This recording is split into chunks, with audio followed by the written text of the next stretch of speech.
WGPR Detroit HD2. You're watching WHPS, Highland Park, Detroit.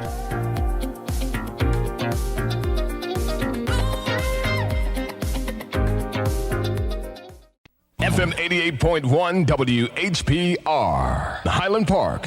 WVIE 107.3 FM Charlotte, Amalia, Virgin Islands. The views and opinions expressed on the following show are not necessarily the views and opinions of WHPS, its affiliates, management, or sponsors.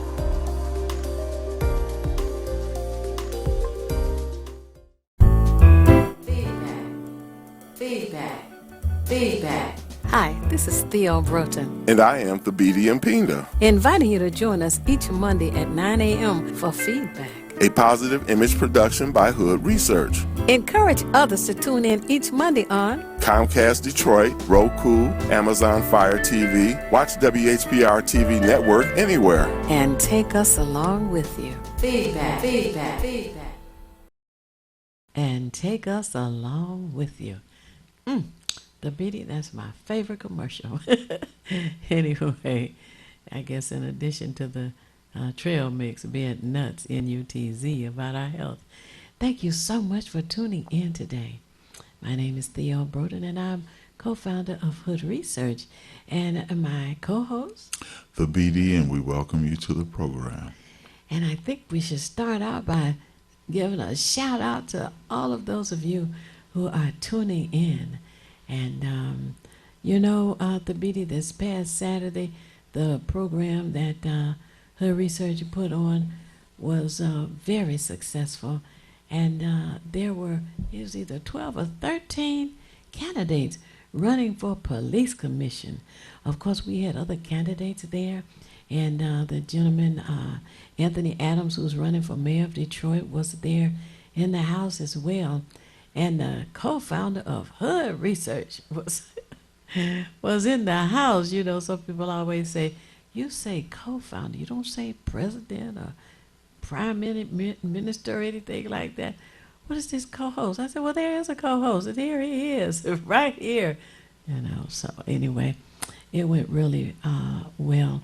And the Samaritan Center has a beautiful room in which we held the event. It was a candidates forum, and people had an opportunity to come out and meet the candidates that are going to be on the ballot in their district. And so anyway, I just want to say good morning to Aurelia, good morning to Girlie, and to Vera, and to Ron, and Henry, and oh man, Hal, there were so many who were there. Kendra was there. And I just want to say thank you to all of those who helped to make it such a successful event. And there's just so much going on in this community, but who do you want to give a shout out to this morning? I'll give a shout out to Andrea and Cheryl D., Sister Jackie. I haven't forgot about that video you sent me.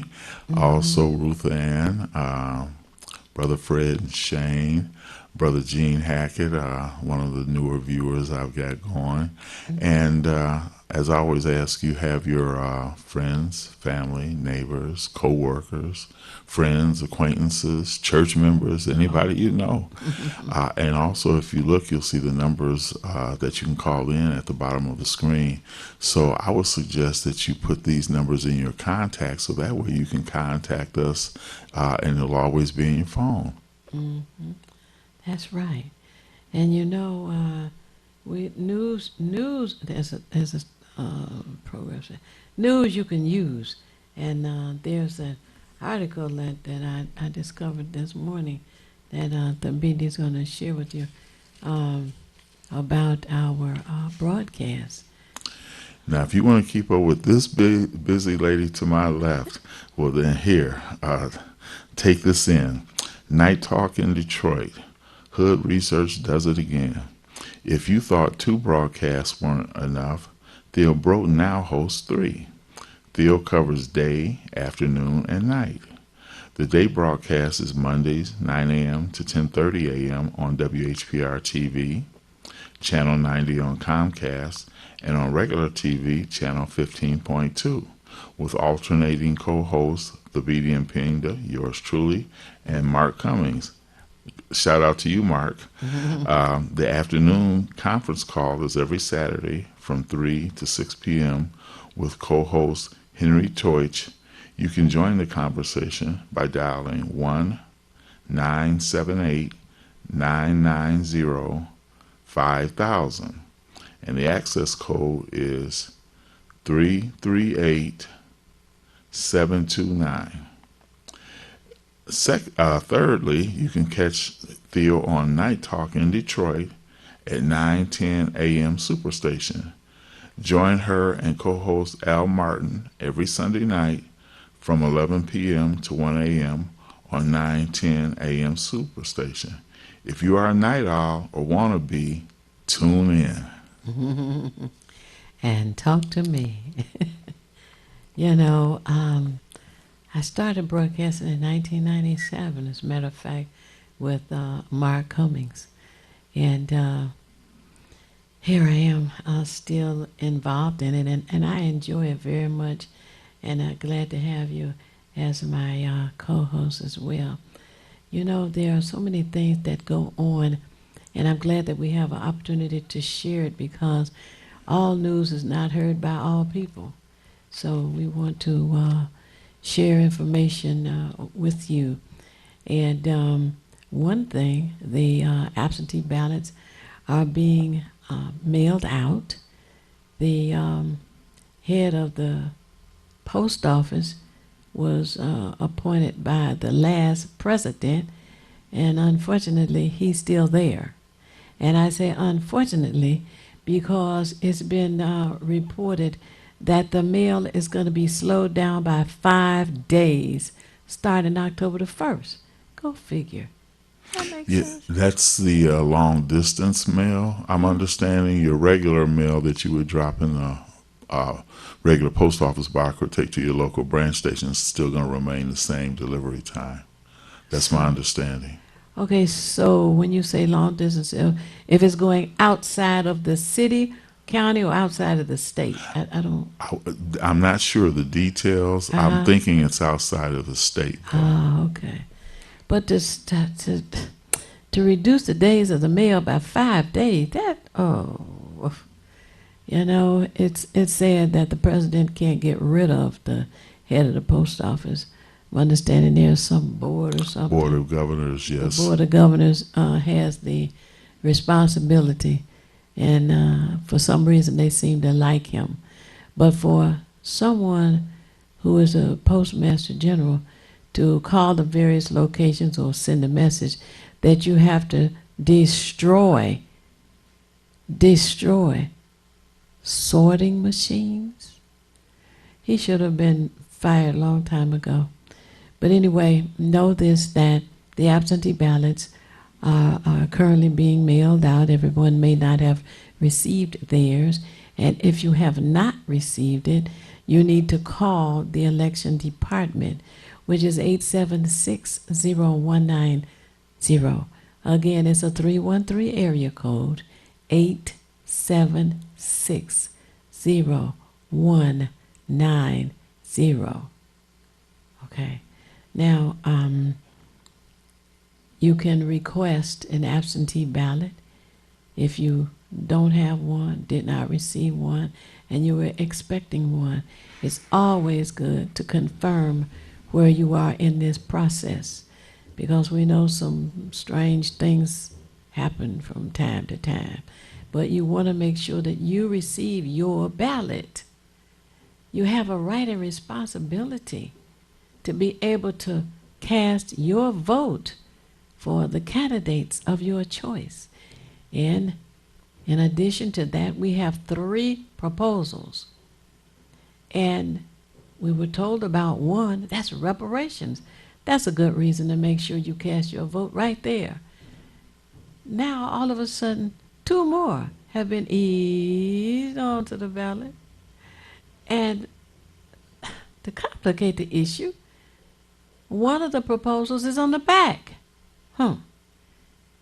They tell me there's enough space. I haven't received my ballot yet. But they tell me there's enough space for all three to be grouped together and not to have this suspicious lineup with one on the back. And let me just say, interject quickly, that if you're going to be a true voter, then you have to be thorough. So a lot of times people look at the front and a lot of things appear on the back, nonpartisan something, but you must be thorough. This is your responsibility. Mm-hmm. That's an excellent point. Be thorough. Check both sides of the ballot. And then, following with that thing, being thorough, I got not to forget that if you're going to vote absentee and you're going to send your ballot back, you put your ballot in the envelope that has been provided. There's an envelope that has been provided. Let me say that again. There's an envelope that has been provided for you to put your ballot in. Now, the reason I continue to say that is because on that envelope, you must sign your name. You must sign your name for your ballot to be taken seriously, for your ballot to be counted. You must sign your name on the envelope in which you insert your ballot. Now that's what the BD says about being thorough. Okay. The three proposals are not together, so be sure to check both sides of the ballot. And I would also add, because I've talked with people, and it's disheartening sometimes, but you have to stay in the fight. Some people say they only vote in presidential elections, but I'm sure many of you have heard the expression that all politics are local. And what I've tried to emphasize to people is this. Of course, you know, there's a lot of fanfare over the national thing. They get, you know, incredible budgets to advertise, et cetera, et cetera. However, it's the mayors, the city councils, other individuals, your representatives, whether they're state or your state senator. These are the people who make decisions based on where you live. So even though there's a lot of glamour, hoopla over the national election, which we should pay attention to, but who's making the decisions that affect your neighborhood? That's why all politics are local, because you can believe whoever's in the White House don't really know what's going on over on Dexter, and could care less, really. He's got more issues. So that's why it's important for you to do your homework, do your research, because these people will make decisions that you'll have to abide by whether you like it or not. So you should decide whether they should be there. That's absolutely right. And when we say all elections that are local are referring to the cities in which you live, or township, etc. So this local election, we're in the last half of it.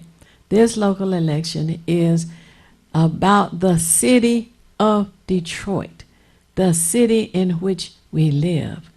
Local election, Detroit election. Mayor, you have the choice to vote for a mayor. And if you don't like the kinds of treatment that you've been receiving, where you're a property owner, you've been overtaxed, you don't like the fact that your water's been turned off.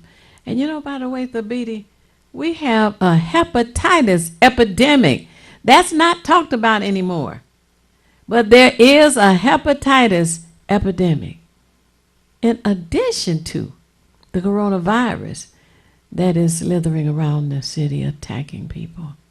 And I would have to ask, because I know this is happening in other communities, has your mayor addressed your flooded basement and the infrastructure at all? Yes. That's a reason enough for you to say, well, you know, if the guy's not doing a job, just like if I'm not doing my job, then the company's got to let me go. You know, there's no choice about whether we're going to keep the BD or not, he's not doing his job. So he's costing us money. And I'm sure your flooded basements have cost you money. That's right. And he has not addressed that. Now, there's one other thing I add quickly, because I saw this billboard on the way to Theo's house. There was something, the billboard said that the current mayor has got, I guess, introduced or has provided 5,000 jobs. Well, when I think of a city of over 600,000 people, 5,000 jobs is a drop in the bucket. So if you're impressed by that, then I got some land to sell you in Florida, swampland, and you can go with that. Absolutely.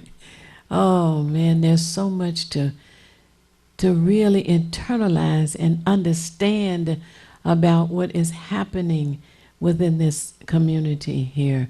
And you know, there's been somebody introduced that I've never heard of before, and I've been asking friends and neighbors and co-workers and members of Hood Research, have you ever heard of this person who's trying to be a write-in candidate for mayor? I said, no. Each one I've asked said, no. They've all said, no. I'm like, well now, some of them have said to me, it sounds like this person is put in to help the mayor stay in office and to take votes away from the challenger. There are only two people, as Maureen Taylor says, there are only two people on the ballot for mayor in the city of Detroit. One is the current mayor, and the other is Anthony Adams. Anthony Adams has been in this community for quite a long time, has been working in city government for quite a long time, knows a lot about the process, knows a lot about what we as a black community need here in this community. And you know, it's interesting that the folks will say, oh, well, you know who he used to work for? Well, I know that Conrad Mallett is currently the deputy mayor for this city of Detroit. And Conrad Mallett was the deputy mayor for the last mayor, who was Kilpatrick, here in the city of Detroit. And folks say, what? They didn't seem to realize that. Yes, he was there for the majority of the term for Kilpatrick. Conrad Mallett, who is currently the deputy mayor in the city of Detroit, right now for the mayor here. Doesn't that make you wonder? We have some city council concerns. You know, we have 9 city council positions. We have 7 districts. The city is divided like a pie, 7 slices of pie. And we have 9 positions. Now, how those other 9 positions are filled is by us voting for people who will run citywide, and all of the voters have an opportunity to select for those last 2 seats. Now, we have one person in District 7 who has been indicted and who has, I guess, copped a plea, as they say, and he's on, what is the term? Not parole, probation. He's on probation. So that's a vacancy that has to be filled on the ballots that are out now. There are 2 people who have resigned. Their last day is December 31st. That's the president of the council and then Castaneda Lopez, who was a guest on this show not too long ago.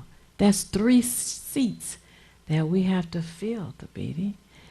And then there are 2 people. This is really interesting. Scott Benson and Janae Ayers. And the FBI went into their homes. The FBI went into their offices. And the FBI went into their chief officers' homes. and carried out boxes of stuff. And there is a lot of suspicion. They are trying to confirm what they have found. And they tell me that Scott Benson has been shredding computer. Of course. I wonder what he was shredding. Then what was interesting was, a little while later, the mayor of the city of Detroit came before the media and said, you know, we're going to change the towing process in the city of Detroit. We're going to change that process. I'm like, what does that got to do with the FBI? Well, that's because the scam wasn't working, so now they got to change it. Well, the FBI representative came out before the media and said, you all do not deserve corruption in your community. You do not deserve corruption. He's right, we don't deserve corruption. But then when you hear the mayor come out talking about towing and they've got to change it because there's some problems with the towing in Detroit, as if to say the council members were involved in a towing scheme. And there is a towing scheme going on. And it looks like money laundering that was going on. And while the police department was in charge of towing the meeting, the police department, money laundering. There's enough corruption to go around. Well, the mayor told us about it. But during the time the police department was in charge of towing, guess what? That man, James Craig, they call Hollywood Craig, was on the police department. He was chief of police. And so was the one who's chief of police now, James White. He was with the police department. But it seemed that the mayor wanted to tie the two council members with towing scandal. Well, what has come out recently is the FBI was concerned about non-profit accounts that Janae Ayers has and a non-profit account that Scott Benson has. It wasn't even about towing. Well, he's certainly trying to distance himself from them, this being election season. And Ms. Ayers has gone from number 1 in terms of at-large to number 3. So this publicity is not really helping her a lot. Not at least in terms of her trying to remain in the council seat. Yes. And that's what negative publicity will do. Well, since the mayor brought it up, the FBI should look into towing and money laundering. And I say that because I've heard from a number of people. One is an attorney, by the way. She and her friend went into, of all restaurants, McDonald's, came out with their package, and a friend was in the building next door, tapped on the window, and they said, oh, look at whatever her name was. And they went over to say, hey, haven't seen you in a long time, etc. Came back to the parking lot, and a tow truck had her car up on a flatbed. She's like, wait a minute, where you going? You know, we weren't talking to our friend 10 minutes. Weren't gone 10 minutes. He says, well, ma'am, you got to go to the X location, you know, get your car back. She goes there, and she's like, at a loss. What do? I got to get my car back, you know, got to go to work, etc., etc. The person at the counter said, that'll be $400, and I think they said $428. $428. An hour hadn't passed, right? So she takes out her credit card and gives cash. What? Cash. We don't take credit cards, checks, or nothing. Cash. You know, no receipt. Well, you're getting your car back. No receipt. Go ahead. Well, I had to pay $400. I got caught up in it, so I'm not a stranger to it. Cash? Yes. I happen to have it on me, fortunately. My son took me out there to get my car, but yeah, they got me too. So I learned a lesson. That was sure an expensive Money one at laundering. Did the place have a name on it? It's been years. I don't even recall. But I do know that I remember the $400. Cash. Yes. That's well, money. I never offered them a card, so I don't know if they would have given me the you option. wouldn't pick it. But I just had the money, so I paid it. Yeah. I got you. Well, the next person that I talked to is a doctor.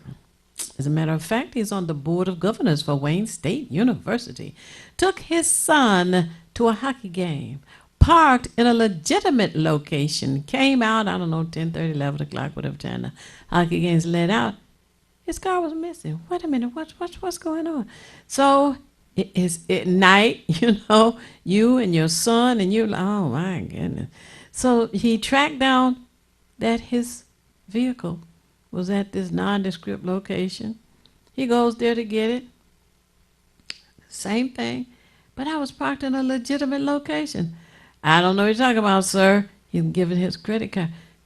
Cash. It was $400 and some for his vehicle.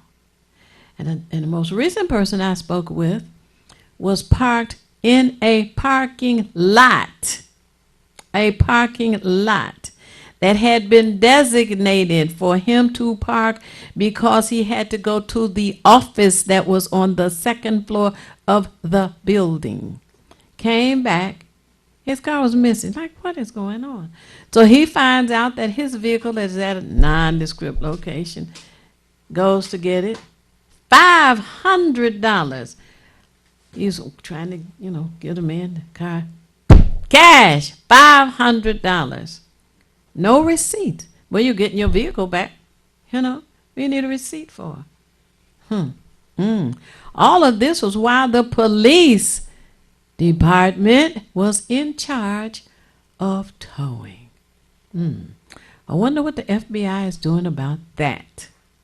Well, I don't know. I would think that, I know when you park at a parking lot, they give you a stub or something to let, which has the name of the parking. Let's say Miller Parking, for instance. It'll have that on there. So that's when you would make it a point to go and challenge and fight to get your money. And I've been given a signal that we're at the bottom, approaching the bottom of the hour. Okay. Which means we got to leave you good people for a moment. Oh, my goodness. But you can follow us on Twitter and call somebody and tell them that we're on this morning. And to tune in right here, WHBS, WHBR. We'll be back momentarily.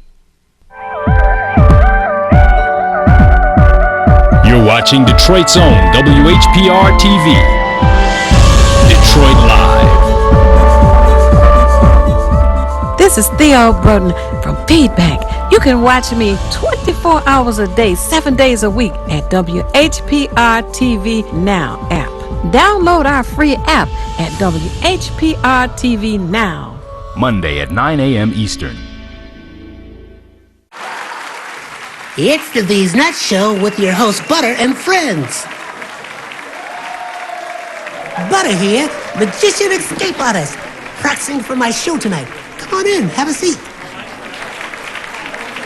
right, everybody settle. Butter, you're on in 5, 4, 3, 2. In a few seconds, you gotta be enough to get out of this one. Twist a little turn, ta-da! It's showtime! It's your old friend Butter here. I may be a nut, but I know to wear my mask. Please welcome my first guest tonight, fitness guru, Wally Wallnut. Wally Wallnut here to tell you to wash your hands with soap and water for 20 seconds so you will stay healthy and strong like me. Almond Cruz here, sliding in with the news. Distance is what we must do to stay away from the chew and other germs in the air that might be trying to get on you. Social distancing is a wonderful way to see friends. As long as you're 6 feet apart, you win. Hey there, friends. I wouldn't miss this for the world. It's me, Pumpkin Spice, your healthy girl. Remember, it's important to use your kind hearts and follow the signs to stay healthy and safe at all times. Chica Chiminsky here to say, don't forget the little ones that need you to lead the way. That's how we remember to wash our hands, mask, and social distance today. Morgan Raisin. Yes, it's me, here to sing about health and safety. We are all here to help get a message out to your grapevine, teaching healthy choices to stay safe all the time. Don't let these guys drive you nuts. Put your mask on first. They'll let you be. And it keeps me safe from the... Chew! That's trying to get on me. Butter me up. She's right, you know. Thank you, Hallie Cranberry, for joining the show. Let's all be nuts about our health. Social distancing, wash your hands frequently, use hand sanitizer, and wear a mask. Practice what we learned to stay away from the germs. We're all in this together. Coming soon, the many adventures of these nuts in a theater near you. In the world of digital broadcasting, transmitters and exciters sometimes do this. If this happens when you're watching WHPR TV 33, please do this. Watch us on Fire Stick, Roku, Apple TV, Google TV, or TV33WHPR.com. Download the WHPR TV app, and we can also be heard on Amazon Echo. So remember, if you see this, you can do this and support the station that supports you. Feedback. Hi, this is Theo Broughton, And I am Thabiti Mpinga, inviting you to join us each Monday at 9 a.m. for Feedback. a positive image production by Hood Research. Encourage others to tune in each Monday on Comcast Detroit, Roku, Amazon Fire TV. Watch WHPR TV Network anywhere. and take us along with you. Feedback. All right. And remember to take us along with you. Follow us on Twitter. We have a Facebook page, and we have a website, and all that good stuff, all the bells and whistles. You know, I'm not a techie, but I'm trying to learn a little at a time. And I want to encourage you, and particularly anybody who is 60 years of age or older, and you've got that box over there in the corner that your loved one gave you, and inside the box is a computer that's just crying to get out. Help me, take me out of the box, take me out of the box. Learn how to use me. I want to be there with you. Bring you into the age of technology.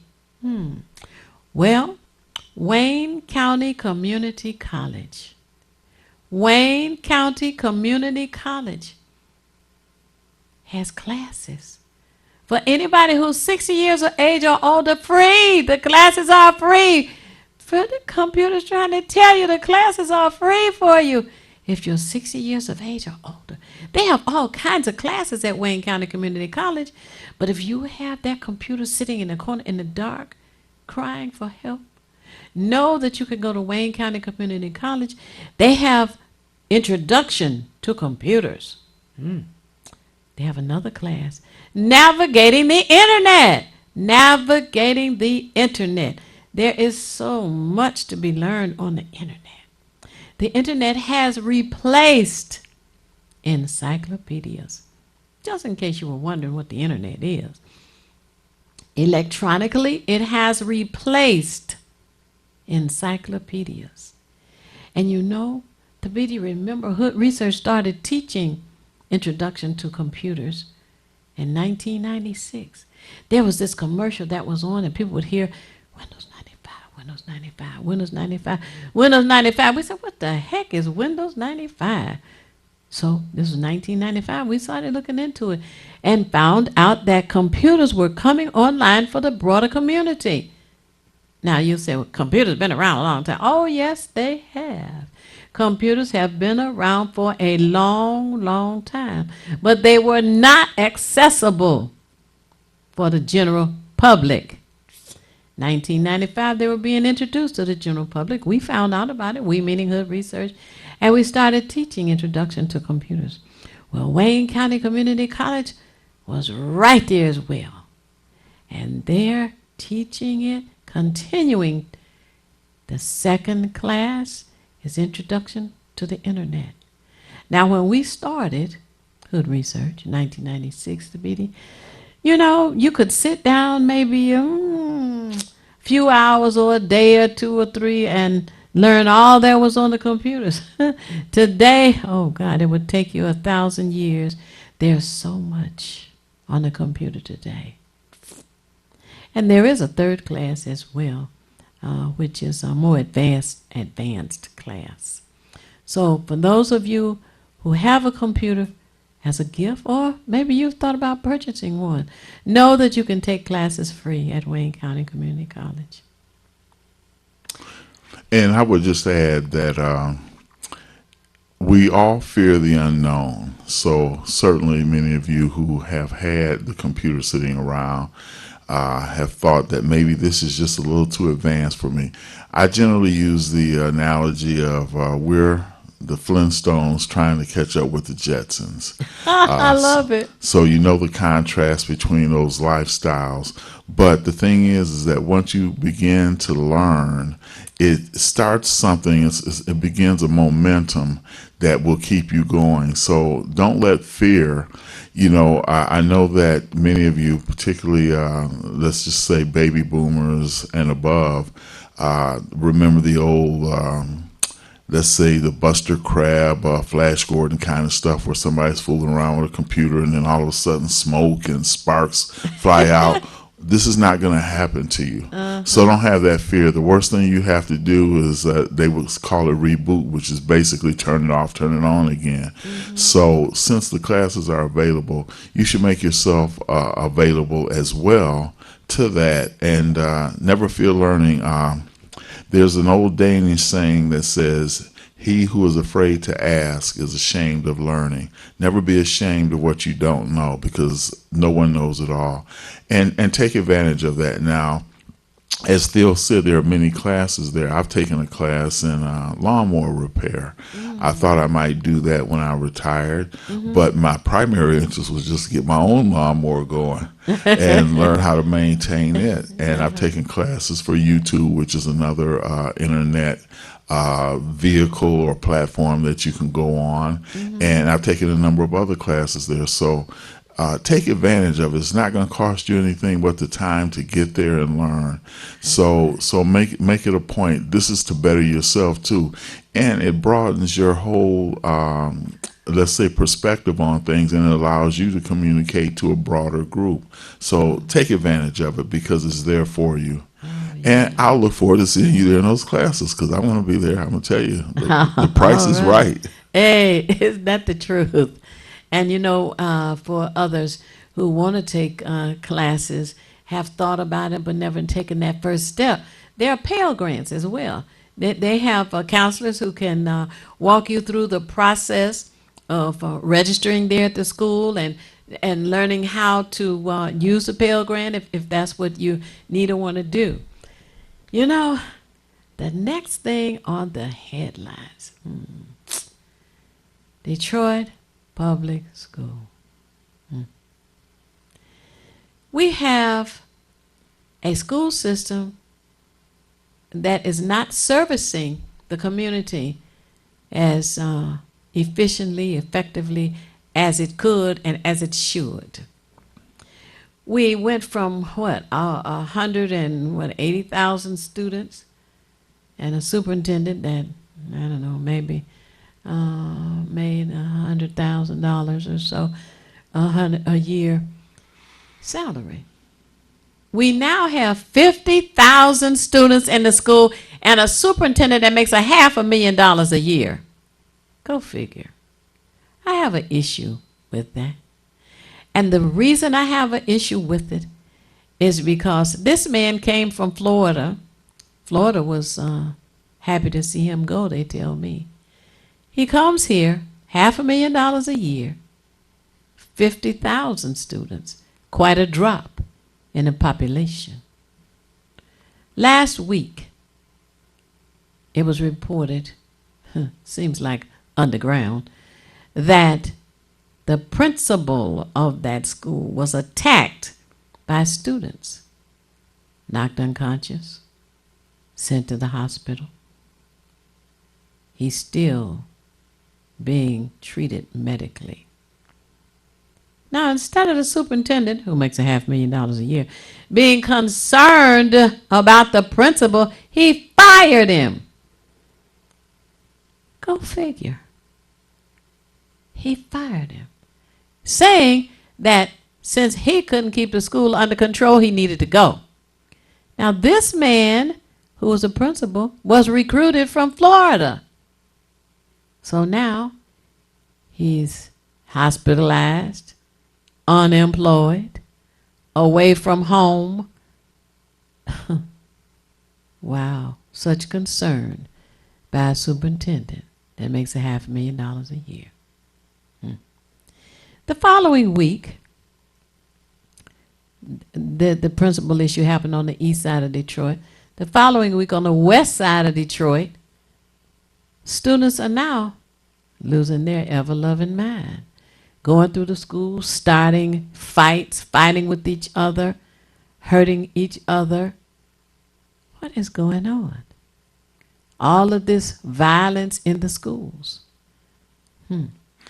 Maybe in some cases it's been ongoing, but now being reported.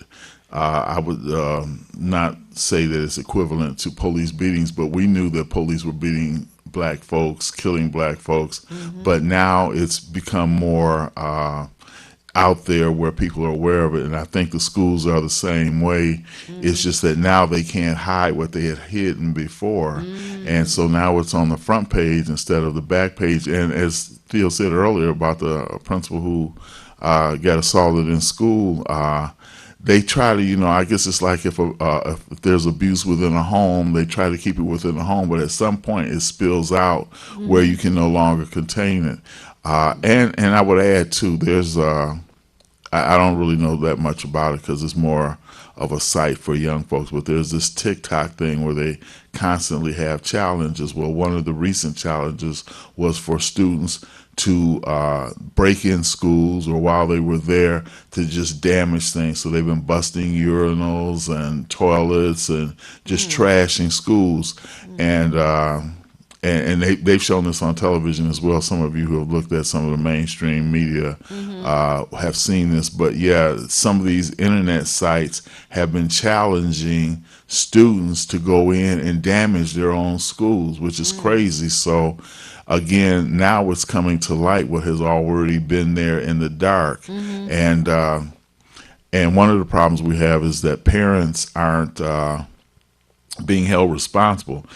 If my child were to bust toilets, they're all out of school now, but if they were to do so, then that cost should come back to the parent, because they have enough cameras around there to identify who's doing what. I just think that the parent, because once the parent has to reach in their pocket to correct that, then I think that automatically they're going to get that child in order.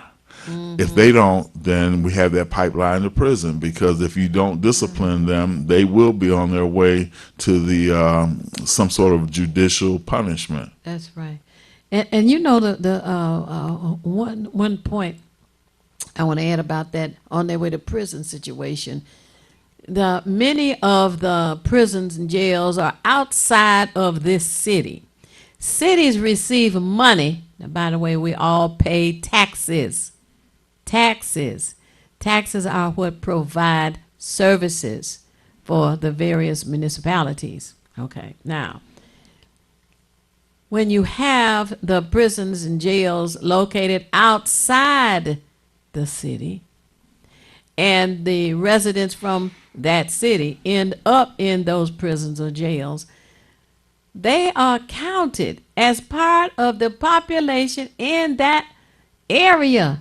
They receive the money from the state that should be coming to the city from which they were moved, Ionia, Milan, all of these places that make it hard for you to stay in touch with your loved ones. And the cost of making a phone call is just astronomical. I've heard something recently, and it gets to a point where you really can't afford to talk to your loved ones because they price it so high. Another hustle by the system for telephone providers to make money, to make those communities, employ those communities, whether it's Iona, Milan, and way out where you can't get to them. So that means that's an employment-based firm. It's just a total hustle. And it's basically the low-income folks that are doing it, because if you got money, you can believe you could probably get probation, a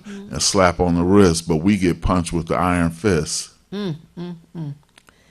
You know, there are so many ways to pimp the community, to cause poverty to increase and to be entrenched with that kind of thing. You know, the conversation we had about loan sharking. I remember hearing years ago that in different places, like factories, etc., some of the employees just were not very astute when it came to managing their money. And they would find that they needed money prior to receiving the next paycheck for whatever reason. Well, the man in the factory, as an example, who was astute, was good at managing money, say, here, okay, I'll loan you. However, you got to pay me 25 cents on the dollar. So if by chance he were to loan you $100, you had to give him back $125. You know, that was illegal then, and I'm sure it's still illegal now. But these liquor stores who will cash a check for you and charge you some high amount of interest for cashing a check, say, I don't know, say you have a check for $1,000, and they say, oh, yeah, I'll cash it, but I'm going to charge you $300 or $400. And people agree to that? Davidi, I just think that should be illegal. If it's not, I think it should be. The problem is that it's just like in the factories, as you indicated, it's a transaction between, a private transaction between individuals. The person who's getting that extra money is not going to complain because they know they need the money, and certainly the man who's making the money off of them is not going to say nothing. So it's hard. Yeah. So you can't really do that. If it were a parent who had a child who did that, and then they say, well, they're getting, and then there's no paperwork either. So there's no paper trail to follow, so it's easy to get away with that. Sounds like the towing money laundering scheme. I gotcha. And unfortunately, these people who may have drinking problems, may have spending problems, they want to buy something expensive, they don't have the ready cash, so they're ready to do something like that, get that advance, and then they're going to, they may have a gambling problem. There's so many different issues, and again, it's always private, so there's no trail. Money trail. Wow. Well, getting back to the Detroit public school scene, the superintendent, who's making $500,000, I'm told has not signed the contract with the police or the security, whatever they call it. DPS has its own security, its own police force. Why the superintendent has not signed the contract or continued to negotiate is anybody's guess. But it's not bothering him. He's making $500,000 a year. And as long as he's not pressured, it's not going to bother him. Exactly. And so that means the school board and the parents, and particularly the parents, because your child is affected. They may be a victim of assault or the one perpetrating the assault. But VD doesn't have to care because there's no pressure on them. Everybody's just live and let live. Right. Status quo doesn't work, but we've accepted status quo, and it's unfortunate that we And I say the collective community have just let it go. It's like, well, you know, they're going to do what they want to do. I see too many people, and this is a word that it applies throughout our community, I think maybe more than any other community, is that there's just a blatant apathy. Throw up your hands and don't care. Now, other communities, if it's the Jewish community, Chaldean, Arab, they're going to make some noise. They work and operate as a group. So if we don't do what we're supposed to do with our children, for our children, because of our children, then we have no reason to complain. Theo and I were talking, and one of the things when my children were attending Malcolm X Academy, they had I always get these initials wrong, but I think it's LSCO or LSOC. LSCO is right. Okay. Oh, wow, what a memory. That's been a while. But I would attend those meetings, and your daughter was a teacher at that school as well. I met a lot of good people, including Dr. Clifford Watson, and it was just something in me instinctually to be involved in my children's life and education. But the thing that I was dismayed about is when I thought about all the students at Malcolm X Academy, and when they had the LSCO meetings, there was, you know, I could count on my hand almost the number of parents there. I was very dismayed about that because, again, back to VD and just the school board and the system in general, if you don't have enough voices making a clamor, then you will not get any results. You know, 4 or 5 of us being outraged when there's like 200 or 300 of us that should be involved allows us to suffer the conditions we suffer. So it starts at home. That's right. I agree with you that it does. And at the school where the principal was attacked, there was one security person in the whole building. One security person in the whole building. And that security person was on the first floor by the front door of the school. Now, and the only other thing I would add to that, when you say one, you get, let's say, 2 or 3 or 4 students fighting. You need at least 2 people there to pull the 2 apart. One person cannot pull 2 people apart, because when you're pulling one, the other child is still wailing and flailing at the other one. Right. So it's designed to fail. Exactly. That's the reason why I keep bringing up the superintendent who makes $500,000 a year. And you know, it does start in the home, and we do want the parents in the home to teach our children manners, to teach our children morals, to make sure that they have the food, clothing, and shelter that they need, and the educational opportunity and medical care as well. But now I want to go back to the school situation. If you think decades ago about the curriculum, that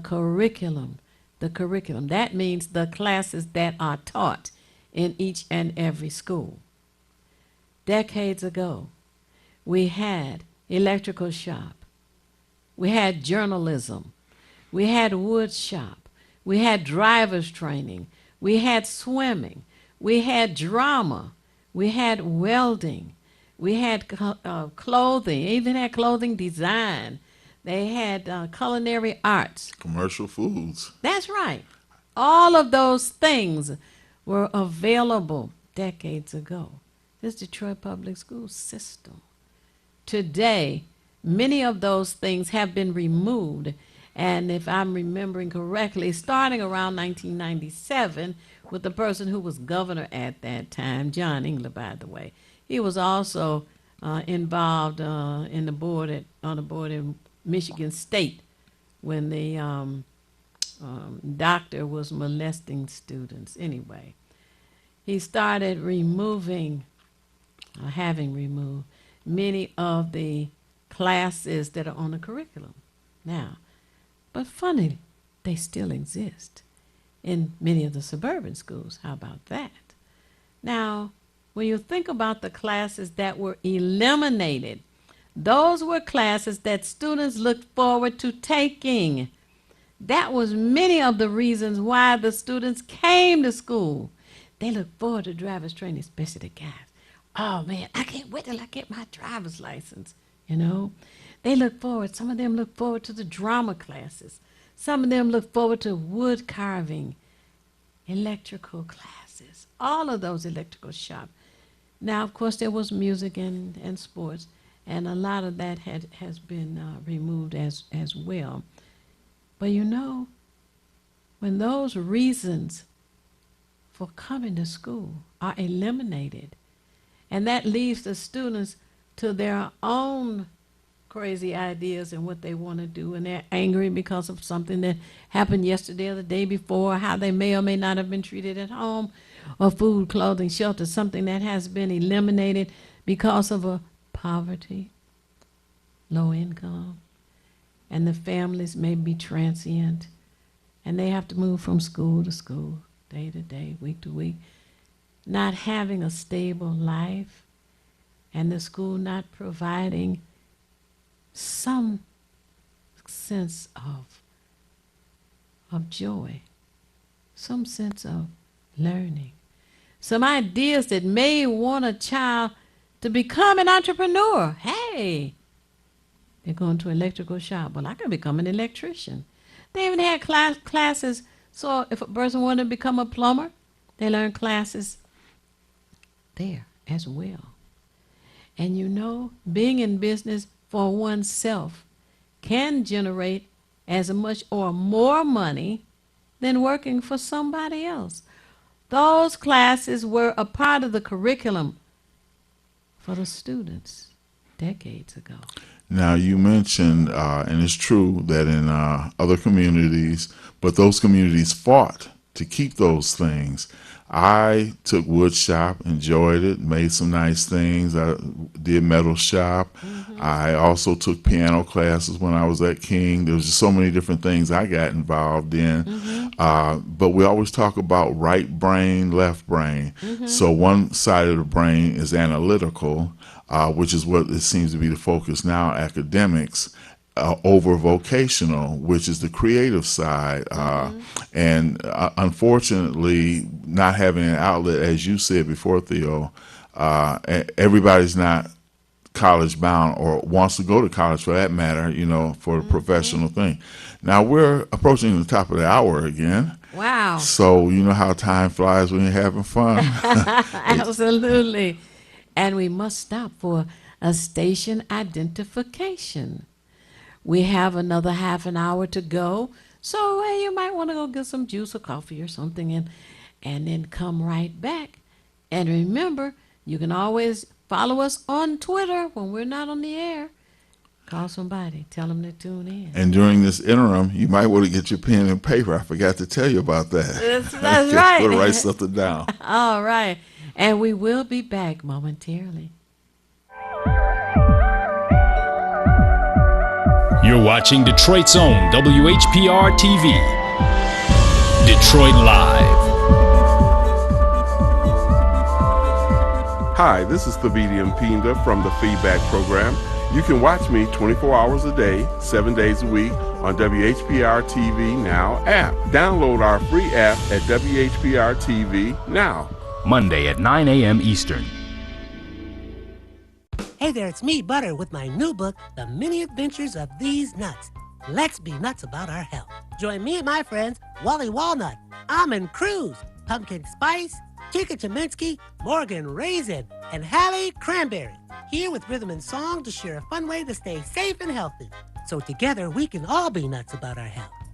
Ebook available now on Amazon, or get a hardcover copy at www.thesenutstrailmix.com. That's nuts with a Z. This is Bruce Simpson, your City of Detroit Ombudsman. I am here to address all of your complaints and concerns. If you need assistance regarding city services, please contact my office at 313-224-6000 or contact us via email at ombudsman@detroitmi.gov. This is Bruce Simpson, your City of Detroit Ombudsman. I've always been a runner, but I've never run from anything, and neither has my city. Do you want to be a Detroit police officer? Sir, yes, sir! Ah! Amen! It's something special to protect the people closest to you, the ones you've known all your life, your neighbors, your friends. I was born in this city, and I'm not going anywhere. This is my home. That's why I wear the shield. In the world of digital broadcasting, transmitters and exciters sometimes do this. If this happens when you're watching WHPR TV 33, please do this. Watch us on Fire Stick, Roku, Apple TV, Google TV, or TV33WHPR.com. Download the WHPR TV app, and we can also be heard on Amazon Echo. So remember, if you see this, you can do this and support the station that supports you. WGPR Detroit HD2. You're watching WHPS, Highland Park, Detroit.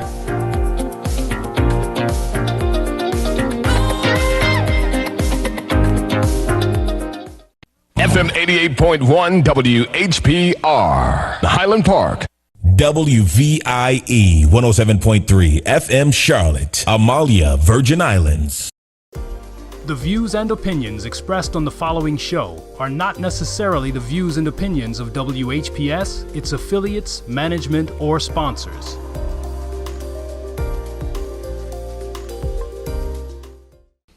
And we are back. Thank you so much for staying tuned to Feedback, a positive image production by Hood Research. I'd like you to join Hood Research. It's $20 a year to be a member of Hood Research, $300 a lifetime.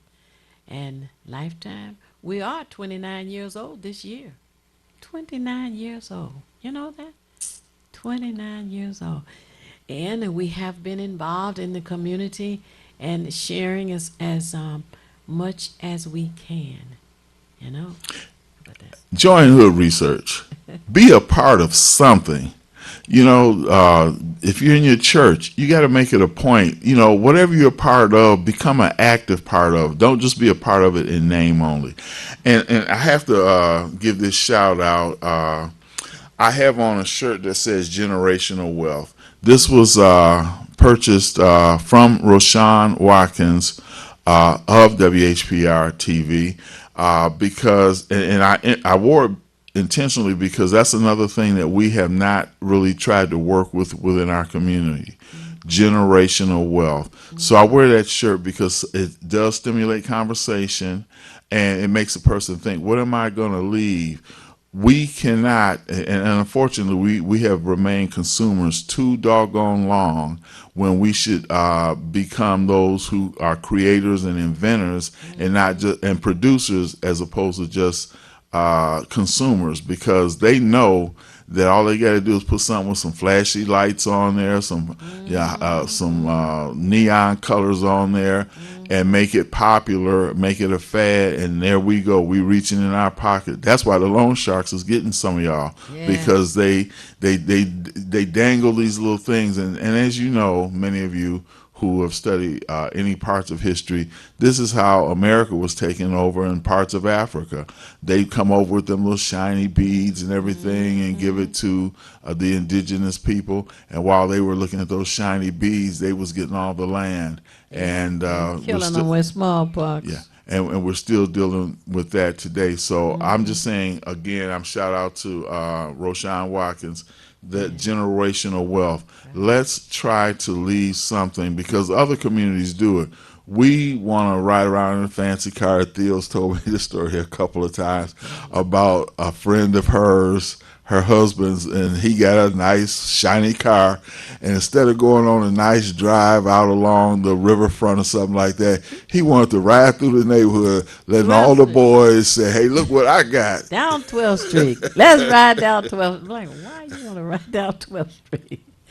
Oh, Lordy. Yeah, you know, and I'm still trying to understand why ladies want to buy these heels with red soles on the bottom. We ain't walk around with the shoes that got red soles. Very expensive. Yeah. We get an esteem problem in our community. Our esteem is always based on what we have, and whatever we buy depreciates the moment we walk out the store with it or drive off the lot with it. But we don't really care as long as I can say, I can look at Theo and say, "Oh wow, those jewels on your blouse, that's just sharp, girl. You know you hitting it, like that." And that's what she wanted to hear, right? So she was glad, the money well spent, right there. We gotta get out of that, y'all. I'm gonna look like a bum, but I'm gonna have some money. That's right. And there's a saying, folks used to say, "No justice, no peace."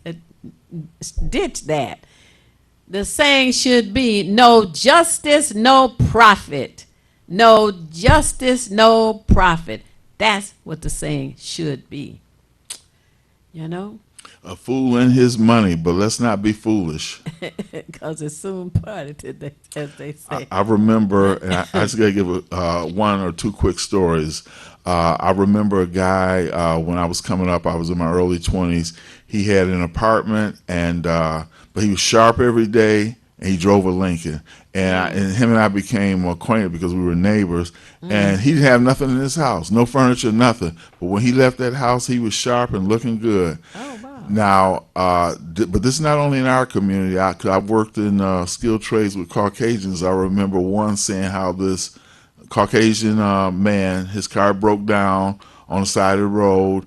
So this other Caucasian man took him home. The guy had groceries in his car. He said when he went into the guy's house, the guy didn't have no furniture either, but he had that BMW. So they do it just like us, that showy thing. We always want to be flamboyant and out there. I've been reserved most of my life, so that's just not how I roll anyway. I've never tried to impress nobody with what I had, because if you weren't impressed with me as an individual, then what else is there to matter? As soon as I lose my material stuff, I lose you. We gotta get out of that, folks. That's an excellent point that you're making, and it is sad that we have those kinds of attitudes. There are commercials, and I just wanted to say this last thing about education.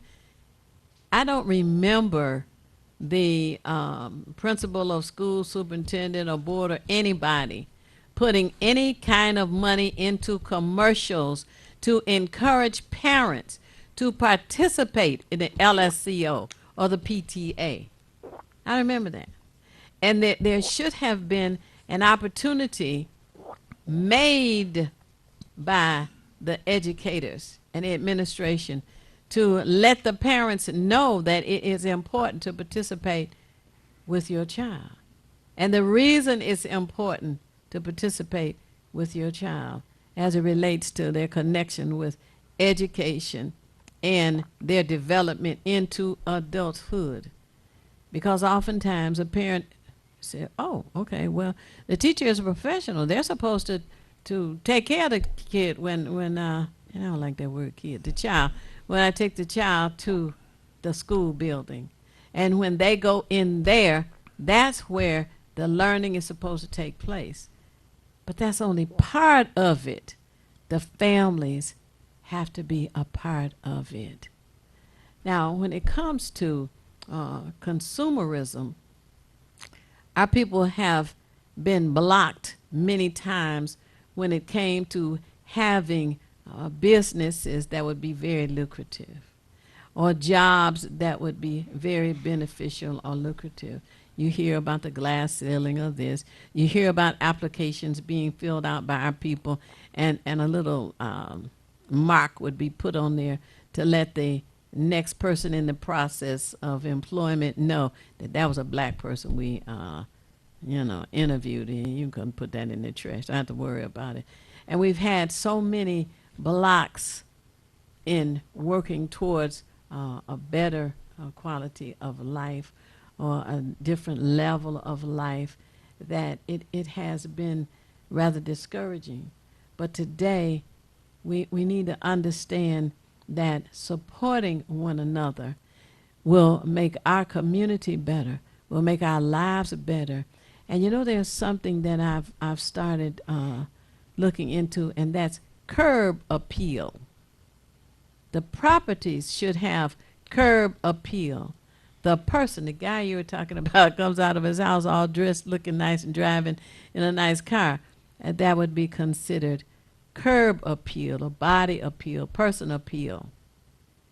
But if the community looks bad as you drive around it, it's because it doesn't have curb appeal. The grass is not cut. The grass or the lawn is not edged around buildings. The same thing. Are the windows clean? Shiny? Decades ago, there were services that we as residents should have received. Okay. The trees should have been pruned. Your taxes pay for that. And they were supposed to be pruned every 5 years.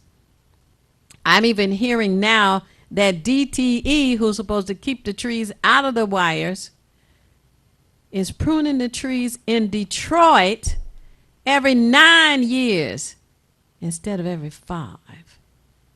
And trees grow quite tall and quite wide over time. It doesn't take long. If the tree grows 5 feet or 10 feet in 5 years, and you're only pruning the trees or cutting them is what pruning means, every 9 years, that means they're all, the branches are all in the electrical wires. No wonder we're having blackouts all over the city. Okay? Another service. You know, you have that grate at the curb, and it goes down into the sewer to catch rainwater, etc. They're supposed to be kept clean over the top, and they're supposed to be vacuumed out. Now, it escapes me the number of years they're supposed to do that. That's a service we're not receiving anymore. Fire hydrants are supposed to be inspected regularly. And I'm not talking 5 years here with that. Throughout the year, they're supposed to go over and over and over again and check the fire hydrants, because if there's a home near a fire hydrant and it needs the service of the fire department and there's no water pressure, you're sunk. Now, I want to go back on what you were saying about curb appeal, Theo. Mm-hmm. One of the things that it also is a little disheartening is sometimes I will see some of you in the city. You may be barbecuing on your porch on the side of the house. Front porch? Yes. Oh, yeah. It's not uncommon at all, believe me. Mm. And what bothers me is that, okay, you know, whatever store you go to, you could get a bag of grass seed. Do something, because it will help you psychologically to be able to, which is what the curb appeal thing is. Mm-hmm. If you approach your house and you get a lawn, maintain what you have. Mm-hmm. If you're going to spend $15, $20, $30 on a bottle of Ciroc or Amsterdam or Grey Goose or any of these expensive liquors, which y'all going to do. Some of y'all are going to do that. I know many of you won't, but there's some of you who are going to do that. Mm-hmm. The amount of money that you spend on that and buying 4 or 5 slabs of ribs just so you can sit around in a yard full of dirt and discard whatever you have without thinking about, well, let me put this in the garbage can. I've seen this too many times where people, this affects your mentality. You may not think about it like that, but it is a depressing thing when you're in a depressing environment. And some of that can be changed by your own behavior. Pick up behind yourself. I see people throwing these styrofoam carryouts just anywhere randomly. You know, that's a bad habit, because now when you say the city is dirty, and I see people, they finish their McDonald's or whatever they had, and they just toss the bag out the window. You know, myself, I don't really eat at those kind of places, but I might stop there for a coffee or something. We have these little plastic shopping bags we get from the store, ubiquitous. They just everywhere. Keep one in your ride. Keep one around the house. Pick up around yourself. And the last thing I'll say on that is that some of you brothers really disturb me. And the reason is that I'll see the woman out there cutting the grass, trying to maintain the property, because women do like beautiful things. And I'll see the man, maybe he's on the phone, he's doing something, but he's not doing something that's constructive or productive. So I fault some of you brothers, and I see that the woman has more intestinal fortitude, guts, and some words I can't say than you do, but you're supposed to be the man. Make your home your castle. It can be, as the saying goes, be it ever so humble. There's no place like home. Wizard of Oz or whatever. Yes, the Wizard of Oz had a lot of truths that were shared and a lot of things to pass on to folks. But you're right. And that movie was made in 1928, and it's still wanted today. But speaking about curb appeal, somebody was telling me that cars are being parked on what is known as the berm. They call it the berm. That's between the sidewalk and the curb. That property belongs to the city. However, it is not a parking lot. Neither is the front lawn. Both are illegal. Now, the mayor claims that he has money to hire police officers. Well, why isn't he hiring any? Because we need to have neighborhood officers riding through the neighborhood to retain curb appeal. If anybody pulls up in your front lawn, call 911. That's just tacky. I'll tell you why they do that, Theo.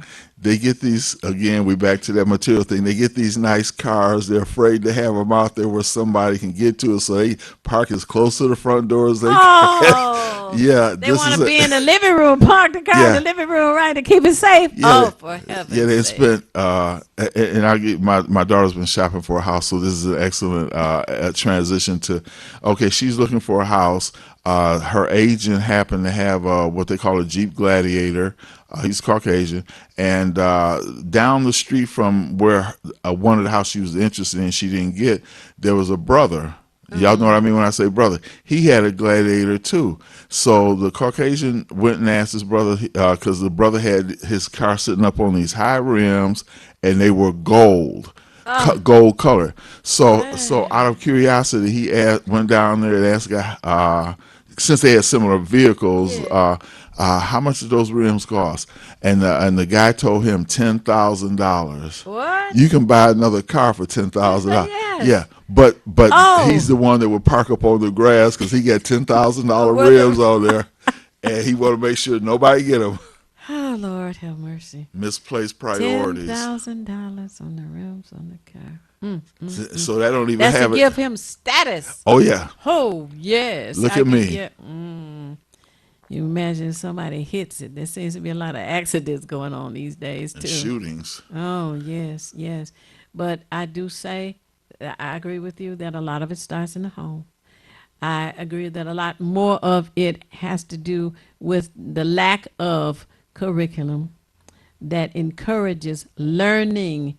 It inspires young people to want to do better with themselves.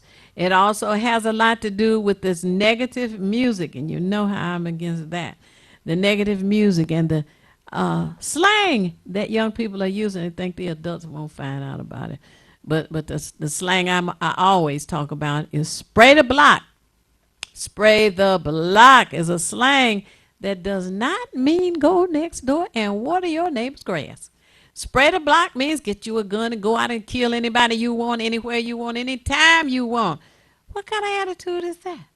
What is that to be encouraging someone to do? Spraying bullets. Yes, exactly. And that's in the music these days. Not only to make a bad situation worse, the Grammys in primetime TV promoted it. Primetime TV. Then the NAACP, and the local NAACP in Detroit is not worth a sack of rocks, turned around and gave an award for the same kind of rap music. How is it that they can just blindly go and do something as trendy, unproductive as that? I just want to be nice. And not even know what they are agreeing to, what they are collaborating with, what they are promoting. Oh, and the last part about that, with this music, loud. If you don't have insurance, don't play the music loud and drive around the city. You're attracting attention to yourself. Which is what they want. Right. Yeah, so they can give you a ticket, lock you Well, up. they And driving the children, if they're little children in the car, deaf. They want you to hear their music because they got they got a 500, 1,000 watt amplifier in the car. Because most cars radios are like 12, 15 to 20 watts at the most. Okay. So because I got into it myself, not booming like them, but I've had amplifiers that may have been 100, 200 watts. But I never turned it up there. But if I did, I was maybe at a park or somewhere I'm isolated. But they got 1,000 watts kicking out that thing. That's why it rattles your house from the curb. But again, they don't care about the police. They are trying, again, this need for attention, this lack of self-esteem. Listen to me. I'm playing Jeezy and it's bumping. And then I see these brothers, and I'm going to address this in some of my music as well, which I haven't put out yet lately. But I'll see the brothers hanging out the window looking because they want to make sure somebody is looking back and paying them attention. This is where they feel their sense of strength, getting attention, because other than that, and I just make it a point, like my daughter was, when she came to pick up my granddaughter, she noticed something in my ear. She said, "What's that in your ear, Dad?" I say, because of these loud motorcycles and music, I say I have to put something in my ear to buffer some of that sound, because even though I'm around it momentarily, it's distracting, it's annoying, and it's disturbing as well. So I make it, I do that just myself to protect my ears. Now, I know these other knuckleheads aren't going to do that, but we still have that esteem issue. It seems to come down to esteem and how you view yourself. Now, it's only a small group, but that small group is making a lot of noise. A lack of attention and low self-esteem. Lack of attention and low self-esteem. One of the new things in the city of Detroit is the drag racing. Now, years ago, there was a location on Warren and Livernois by the White Castle. I guess that's what they have for refreshments. But they used to drag race. But it was not drag racing plus doing some kind of wheelies with the car or donuts with the car or whatever they call it.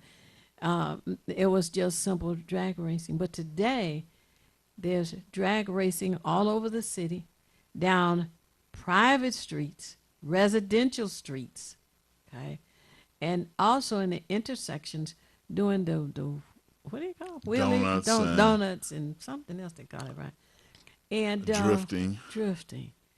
And what I thought was interesting, there have been accidents. I don't know if there have been deaths, but those are reported.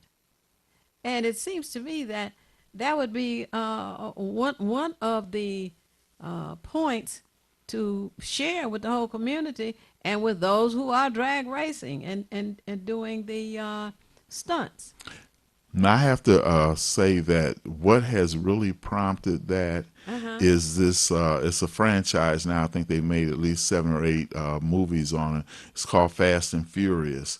And in it, they have these people doing the drifting and the drag racing, and they're doing it in the cities, whether it's like, let's say, down Woodward or something like that. So that is what, and then Chrysler in particular has made the Challenger and Chargers with 500, 600, 700 horsepower, maybe up to close to 800 horsepower.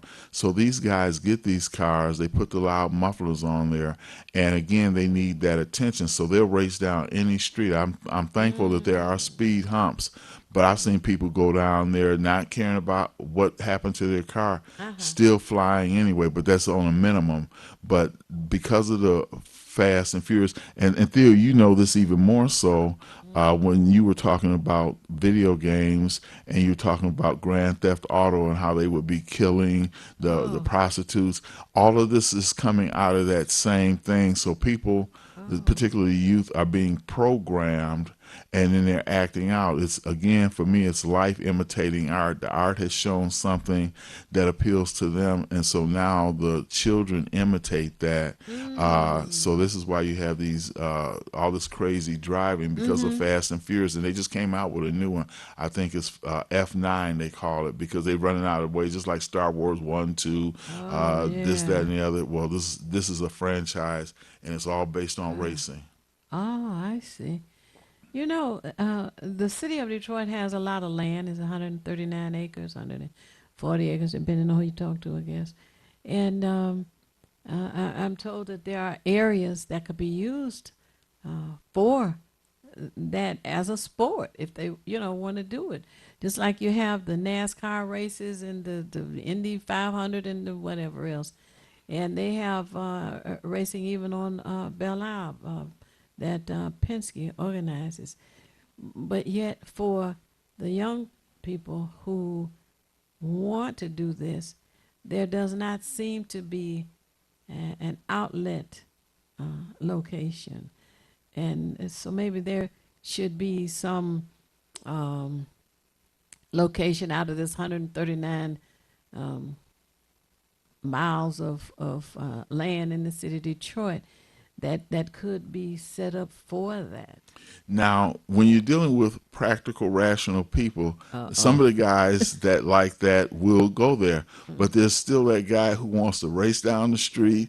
He wants to impress the people on Grand River or Woodward. He can't help himself. He ain't going nowhere. Where he's at is where you start. And what's even worse is that, and this happened back in the day, but not like that. What's even worse is that if two cars pull up to the light and they looking over at each other, what you got, they automatically want to race. As soon as the light turn green, they gone.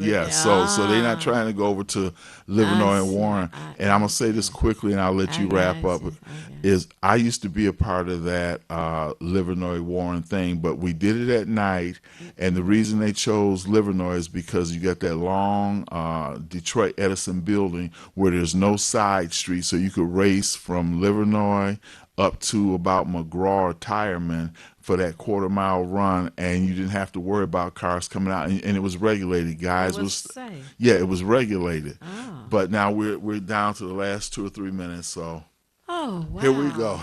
I have really enjoyed this morning thoroughly, and I certainly hope that all of you have as well. And I want to let you know, it's not necessary for you to know everything. It's not necessary for you to know everything. What is necessary is for you to know how to find what you need when you need it. We at Hood Research seek out as much information as we can to share with you, encourage you to share with us, to help us all make better informed decisions.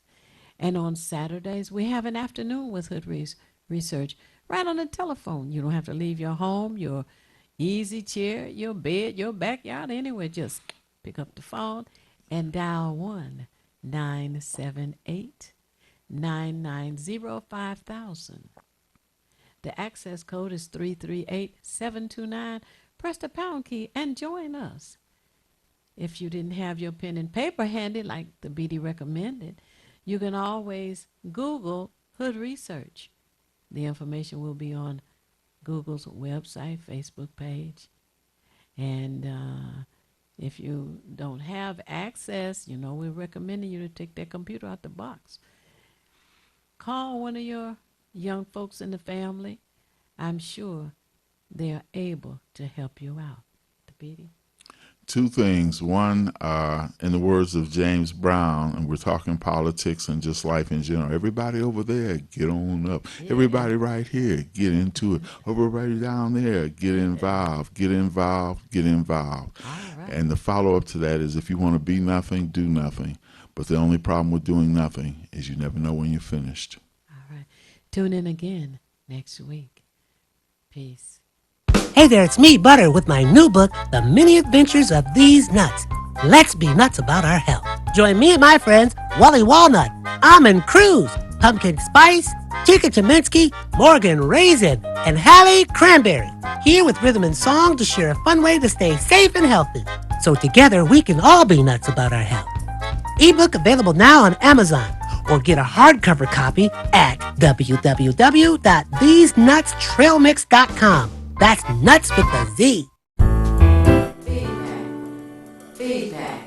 Feedback. Hi, this is Theo Broughton, And I am Thabiti Mpinga, inviting you to join us each Monday at 9 a.m. for Feedback. a positive image production by Hood Research. Encourage others to tune in each Monday on Comcast Detroit, Roku, Amazon Fire TV, watch WHPR TV Network anywhere. and take us along with you. Feedback. The environment is so friendly. Always feel like home. We have so much support from the staff. You meet people who are like you. I always had a passion to help others, so this is the perfect place for me. You're not afraid to reach out. Flora Kiwang, Cameroon. Maklit Shunga, Ethiopia. Javed Khan, Bangladesh. Dennis Carrick, Bosnia and Herzegovina. It gives you what you need for the future.